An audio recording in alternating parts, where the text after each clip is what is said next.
Melikhovo is one of the main Chekhov museums in Russia. The Chekhovs lived in the village of Melikhovo, Serpukhov district, Moscow province, for almost 7 years. They bought an estate here, put it in order, erected several outbuildings and an outbuilding, laid out a garden, a vegetable garden and 2 ponds. Everyone in the family got up early, worked hard and welcomed guests with cordiality. Anton Chekhov worked here along with his household, treated the sick and managed to write 42 works, including his famous play, The Seagull. He had long dreamed of living in the Moscow region, because he loved the modest nature of the middle zone. Anton Chekhov had been looking for a long time for a place in which he would live with his family and where he would return from business trips and travel. He dreamed of a quiet corner where he could improve his health and begin to engage in creativity without interference. The writer learned about the Melikhovo estate in the winter of 1892 from a newspaper ad. His sister and younger brother, Maria and Mikhail Chekhov, went to see the condition of the buildings. They liked the estate. The convenient location of Melikhovo also played a role. It was possible to get from Moscow to the station closest to the house in a couple of hours. As a result, Anton Chekhov acquired the estate without even looking at it in person. The one-story main house consisted of a corridor and small rooms with low ceilings. Adjacent to the living room was a veranda with columns and an intricately decorated roof. The best room, with a fireplace, Venetian glass and a large sofa, went to the owner. He set up a study there. After purchasing the estate, the entire friendly Chekhov family set to work. Tirelessly, they began to settle in and improve the estate, put the house, garden, greenhouses in order, and raise fish in the pond. Chekhov enjoyed planting seedlings of cherries, apple trees, lilac bushes, roses, and trimming dry branches on old fruit trees. The writer's father, Pavel Chekhov, cleared paths and created new ones, and also kept records of daily life on the estate. Mother, Evgenia Chekhova, took care of the household and meals, sewed and mended clothes on her sewing machine. In the first years, Mikhail Chekhov managed the farm and supervised the work in the field. Maria Chekova lived in Moscow, but in her free time she came to help her family and take care of her garden. 2 other brothers, Ivan and Alexander Chekhov, also visited Melikhovo on visits. And the owner of the estate himself took care of the garden and ponds. In the spring and summer, people at the estate usually woke up at 5 o'clock in the morning. Before breakfast, Anton Chekhov had time to take care of the flowers and receive his first patients. By 8 o'clock the family gathered in the dining room for morning tea or coffee. Then everyone left to do their own thing. We had lunch exactly at noon. Anton, one of the servants, had to ring 12 times to gather all the household members for the meal. The place at the head of the table was usually occupied by the father, but the writer preferred to sit next to the door so that he could go to his room at any time without disturbing anyone. After lunch, Anton Chekhov wrote novels and short stories or slept, and then again began his duties on the estate. Chekhov was a very sociable person.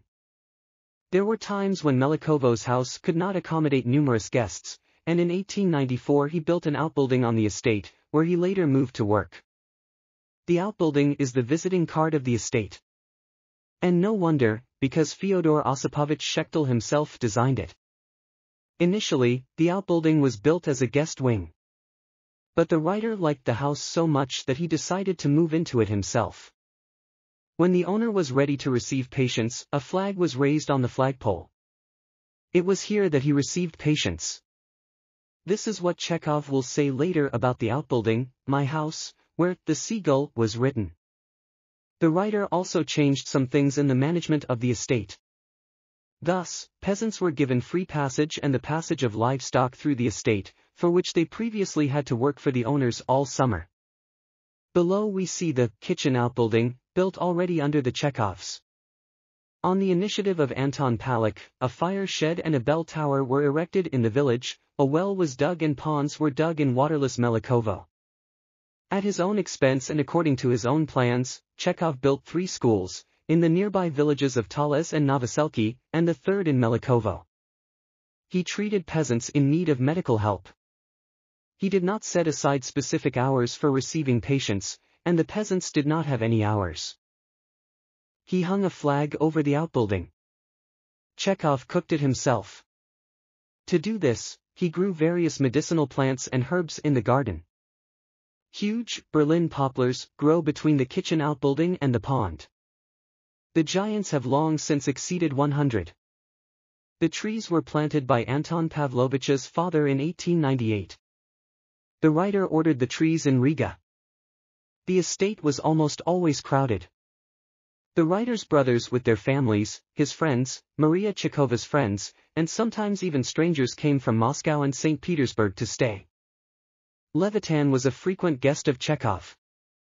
The friend of his youth, the author of many works about old Moscow Gilyurovsky, one of the founders of the art theater Nemirovich Danchenko, Nipper Chekhova, an actress of the art theater who became his wife in 1901, were here. Evgenia Chekhova treated everyone to pickles and jams, and her husband brought homemade tinctures and liqueurs. Musical evenings were held in the living room, they sang songs and played the piano, played solitaire and played lotto. In winter, young people walked, skated, and during Christmas time, caroled with their neighbors.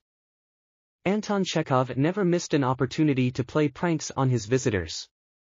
One day he painted wide smiles on the faces of his dachshunds with whitewash. The unexpected contrast of their sleepy appearance with a wide grin made everyone laugh to tears.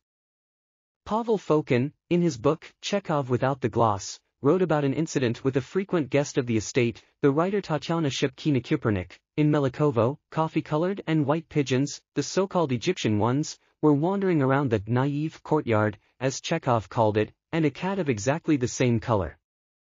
Anton assured me that these pigeons came from a cross between this cat and a common gray pigeon.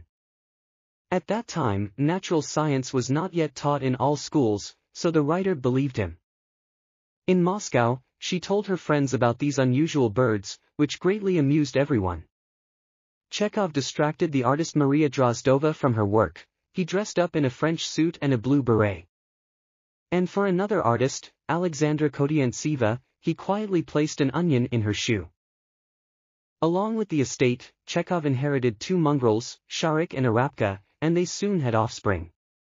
Anton Chekhov named the puppies Muir and Marilis, in honor of the trading house of the same name, which was founded by the Scots Archibald Marilis and Andrew Muir. Publisher Nikolai Lykin gave the playwright a pair of black and red dachshunds. They were delivered to Melikhovo in the spring of 1893. Maria Chekhova came up with unusual names for dogs in honor of medicines, Hina and Bromine. And the owner added middle names to them, Markovna and Isavik, respectively. The dachshunds accompanied the writer when he was picking mushrooms and slept in his office. The writer lived on this small estate, acquired in 1892, for a relatively short time, 7 years, but the Melikhovo period was the most fruitful in his work. Here he created the stories Ward No. 6-inch, In the Ravine, House with a Mezzanine, the story 3 Years, My Life, the play The Seagull, Sakhalin Island, Man in a Case, Black Monk, Anna on the Neck, Gooseberry, In the Ravine, Men, and other works. There is a pond behind the main house. Chekhov called it aquarium. And not only because of its miniature size. Having bought the estate in 1892, Anton Pavlovich first of all released young crucian carp and tench into the pond. And then he loved to sit by the pond with a fishing rod, thinking about his works. Chekhov settled in Melikhovo during the cholera epidemic.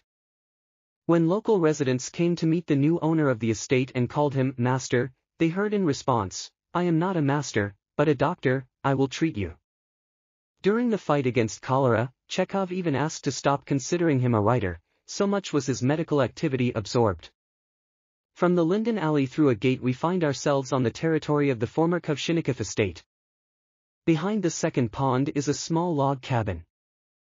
The writer put a lot of effort into setting up cholera barracks and opening medical centers, where he carried out outpatient visits and preventive work from early morning. The fight against cholera lasted more than a year and a half. The Zemstvo did not give him a single assistant, or medicine, or a single penny to organize medical centers. There is a building in the estate with the inscription Outpatient Clinic. During Chekhov's time there was no outpatient clinic on the territory. Anton Pavlovich received patients either in the main house or in the outbuilding. The building became an outpatient clinic quite recently. The goal of the museum workers was to recreate the appearance of a typical rural first aid post of Chekhov's time. In 1897, due to a sharp deterioration in health, doctors forbade Anton Pavlovich from living near Moscow. Chekhov began to come to Melikhovo only in the summer. He spent the winter first in the south of France, and then in the Crimea. In the fall of 1898, the writer's father died, and in early August 1899 Melikhovo was sold. From 1899 to 1904, Chekhov lived in Yalta, but his health continued to deteriorate. In May 1904, seriously ill Anton Pavlovich went for treatment to the German resort of Badenweiler. On the night of